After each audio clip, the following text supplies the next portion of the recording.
ओजरा के अंदर अगर चर्च जला, चीफ जस्टिस भी पहुंचे, चीफ आर्मी ने भी बात की, सब ने बात की, लेकिन कल जो रब्बीउल अव्वल शरीफ में मस्तूम के अंदर उलमा को शहीद किया गया, अब हम ये तकाजा करते हैं चीफ साहब वहां पर पहुंचिए आप। 2 दिन में चर्च बन गया।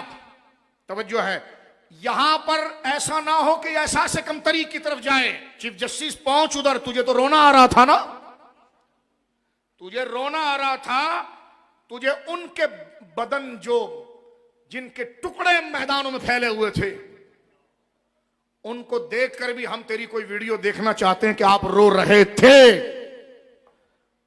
जन्नत कोई नानी अम्मा का घर नहीं है जो दे दी जाए। जिन्होंने मस्तूम में जाने दी है ना, जन्नत खुद दौड़कर उनके कदमों में पहुंची है। अल्लाह उन जख्मियों को कामिल सेहत दे। और हम कहते हैं जिस तरह जना वालों के लिए जैसा फंड जारी किया है ना, तो हम मुतालबा करते हैं जितने शहीद हैं उन तमाम के लिए 1-1 करोड़ रुपए जारी किए जाएं। क्या आप इसकी तायद करते हैं? और जो जख्मी हैं उनको 50-50 लाख रुपए दिए जाएं। मस्तूम के अंदर शहीद होने वाले को कम से कम उनके शोहदा को 1 करोड़ रुपए घर पर जाकर दिए जाएं, जैसा वहां पादरी को ले जाकर दे रहा था तू और दौरा कर रहा था ना, तो हम भी देखें कि वाकई में ये पाकिस्तान का चीफ जस्टिस है। तो खैर एक बात और भी है कि रॉ पर कहानी डाल दी गई है, मुबारक हो। मीडिया रॉ पर कहानी डाल रहा है, मुबारक हो। वजीर आला बलोचिस्तान रॉ पर कहानी डाल रहे हैं।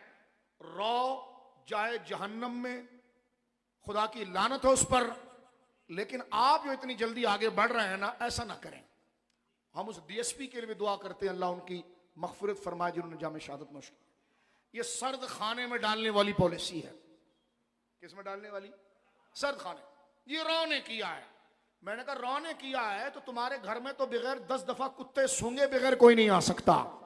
अबे जिसका पैसा खाकर तेरा प्रोटोकॉल है वो आवाम को कोई मार गया, पहले दिन ही तूने ठोक दिया रॉ पर गया है, तो रॉ तेरे अंदर घुस के क्यों नहीं मारता?